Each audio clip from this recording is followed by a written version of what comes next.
Welcome to the Mailbag, powered by puntingform.com.au. Everyone at the Mailbag uses Punting Form. We all use the sectional Pro Form subscription, and we all win. So you do the math. If you want to take your punting seriously, head to puntingform.com.au and give it a go. We're also brought to you from now on by the Mailbag Bloodstock. Shane and I and the boys worked their asses off up there on the Gold Coast last week. We got ourselves into 2 fillies. We've got one on offer now. It's a Vancouver filly out of a horse that sheer style, which won the Ballarat Magic Millions and raced in the actual Magic Millions, was slaughtered 4 and 5 wide. So the mum was fast and she went to the races we want to go to. So hopefully we've got the same thing here. I basically bought on type and everything else was taken care of by Bloodstock agents and Kieran Maher and everyone else. So if you're interested, Bloodstock at themailbag.com.au. Email them there and Shane will get back to you as soon as he can. Peter, we're going to have a really good look at what looks to be an exciting meeting, the Valley on a Saturday. The Valley on a Saturday, I believe, races a little bit differently to the Valley on a Friday night. I don't know why. I was excited. Any theories? I thought you were going to say an exciting meeting at Flemington today. Rapid racing. Well, this will probably be out by then. I don't know. Be very careful. Sort of rule number 1 for me when I'm looking at Flemington straight races is something with straight track form. Or jumped out down that's something. Yeah. There's almost none through the whole card. It's very scary. That is. I thought about going because it'd be a really nice day to do it from the yard. But there's still going to be a lot of horses that just don't like the straight. Yeah, but Dickens, John Course is doing a DJ set afterwards. Like, there's only 7 races, but John Course is going to be there doing a DJ set. Yeah. Am I turning into a fossil? Or do you not know who he is either? Because John Course is he's one of the favourite house DJs for the fossils. It's amazing. It's amazing work by the VRC.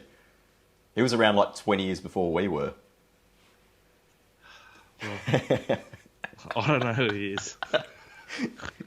John, if you're watching, give us a bell. Yeah, big fans. Reach out. So no preview for Flemington Rapid Racing.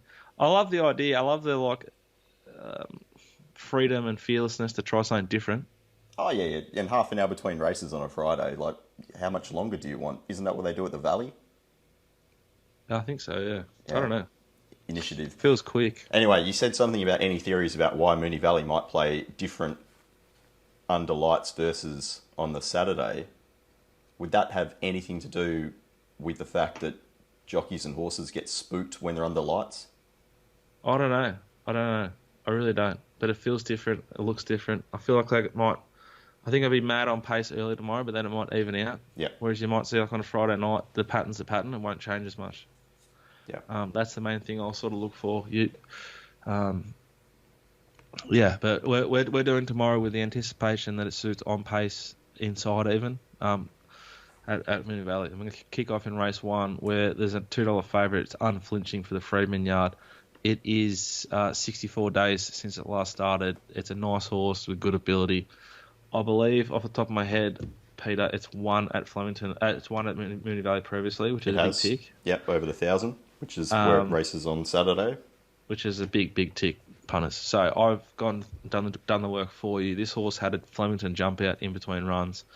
It pinged the lids and they couldn't hold it and just towed him through its work. It was a beautiful jump out between runs. I think this horse is airborne. I think it'd be very, very hard to beat. I think you roll forward from the good draw, barrier 4, and you'll be very, very hard to beat. If you want to back it, bet. Okay. Now, you also want to have a look at races 5, 8, and 9. So, shall we have a look at race 5? Yeah, race 5, I've had a bet. Yulong Command's a horse I've backed. That's race 5, number 2. It's had 1 trial, it's the quickest of the day. Unflinching trial was the quickest of the day as well, and it gapped him. So, yeah, back to race 5, number 2, Yulong Command. 1 trial, it was very, very good. It was the quickest of the day. The form around Yulong Command's elite versus some of these others in this race. I mean, the sort of tracky trip horse for me was maybe the last Napoleon, which we backed, and Yulong Command beat us maybe a month or 2 ago, Peter, top of my head. But yeah, after he knocked off the last Napoleon, he went and ran 3rd to Enthar at Caulfield. Then he ran 2nd to Scorched Earth, and previously he ran 2nd to Curran. So he's like form. His page is littered with good horses: Curran, Ayrton, Minhaj, and Scorched Earth. There's not many horses in Melbourne going better than Scorched Earth at the moment. I think this is the Group 1 form for this race. No, not Group 1, but Group form for this race. Yeah. And I think it'd be very, very hard to beat. I think Matty Cartwright, who's a concern for me, it's less so because he's barrier 6. There's a little bit of speed in him, inside of him, which make him go a little bit quicker. He leads, suits him perfectly. I think he'd give it a great ride there from barrier 6. That's race 5, number 2, Yulong Command, Peter. Is he an aggressive jockey? Will he lead at all costs, or will he be a bit nervous if Laura Lafferty on Sam's Image sort of kicks up underneath him? Or I think worst case though, he'll sit outside. Yeah. So I think Sam's Image has to cross as well. Has to cross. Some of the speed is Music Edition and Grandview Avenue inside of Sam's Image. So I think they roll across. There's a horse here, Winsome, who I think is going to get run of the race. We've backed this horse often at a huge, big price. I think it might have been a big steamer one day for us at Caulfield. Yeah, there might have been the day Minhaj knocked it off. I just reckon this horse is sort of struggling to put it together.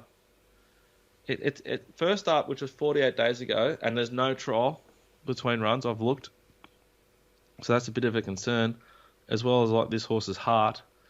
Jai suits, but it's the first up performances at Pakenham, and I don't like trusting or having anything to do with Pakenham form at all. Yeah. So another tick for me to want to really back heavily. Race 5, number 2, Yulong Command, for the Freedmans again, and Matty Cartwright. Lots of Freedman love so far.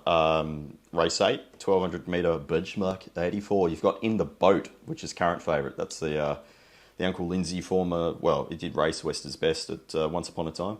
Did it ever lose over there? It lost both starts, and in fact, how to what?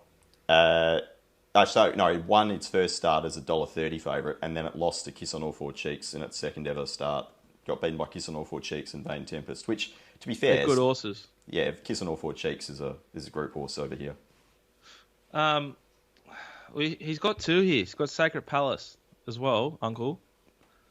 I reckon Sacred Palace has an awful map. It's going to be midfield and buried. I think In the Boat is the map horse. I think a little bit like Matty Cartwright and the last horse is Alana Kelly, which is a little bit of a concern. But she's just going to go to the front and lead, like she did last start on it. I think this horse suits an apprentice. I think it suits her. I think it's going to be really, really hard to beat. I think it's D-Day for number 1, Curran. You've been following this horse for a while. Well, it absolutely gapped him, beat Yulong Command. First up, over 9.55. Then they went to 1,000. It was very good behind Oxley Road, but couldn't win from where it was. What's its best distance? I think 1,000 metres is its best distance, and that's why. But that's what I think. I don't sit at home with this horse and plan its preparation and all the stuff they do, right? I think it's a 1,000 metre horse, but it's up to them. Like, it's D-Day for this horse. You can run wherever you want. I think the map's awful. So there's Matty Cartwright again. I think the Yulong Command ride is just pretty simple. This is extremely complicated and would be. It's even no knock Matty. If this was Damien Oliver, I wouldn't want to back this horse off this map. Yeah. I don't know where he's going to get to in the run. Is he going to dig and go forward? Highly doubt. He probably has to go right back and probably flashes home and grows us all up again. Yes, I just think its map, Exeter's map, Broadway and 4th was good horse, awful map. I think In the Boat's the horse to beat. It's the map horse, and I'd tip it on top, but I'm not betting in this race. Okay. What about race 9? That's over 1,200 as well. I think Patrica Gold and Apres Lemur, the 2 horses that are going to get the grouse runs, I'll lead. Glazeros, Maremia, Hamslet, Estrel Park, what a smasher thereabouts. Well, I don't want to talk about this race anymore. Fuck. Let's just scratch the horse that we backed. Live. Gabera? Gone. Yeah, Gabera. Wherever Gabera goes, have something on it small. 1,200 metre race. It's probably going to get a better opportunity to win than it was here, but it was still a bet here because of the map. The map made it a hard race for this horse, but I still thought it was a bet around that $7 price. We'll check. It's not in Sydney, but suspect it goes around on Wednesday or Saturday. Well, that was fun. Welcome back. I hope you had a great Christmas, guys. I hope Peter. I hope I get to see your beautiful long locks soon. Are you washing them, or are you just going real grease up in the sun? No. Have to. They're all turning different colours as well. There's a lot of grey going through, but also a bit of blonde. Is there? Yeah. Oh. Yeah. How long do you just like give it? What do you do? What's your hair routine? Is it shampoo, conditioner? Nah. It's more like just natural oils and all that sort of stuff, and then just lots of beach. So it'd have a bit of a to it, a little bit of. It mostly smells like brown liquor and darts, and not all of it has been consumed by me. It's wonderful. All right, guys, have a great weekend. If you want to race a horse with us, email bloodstock@themailbag.com.au and Shane will be in touch with you ASAP. Bye for now.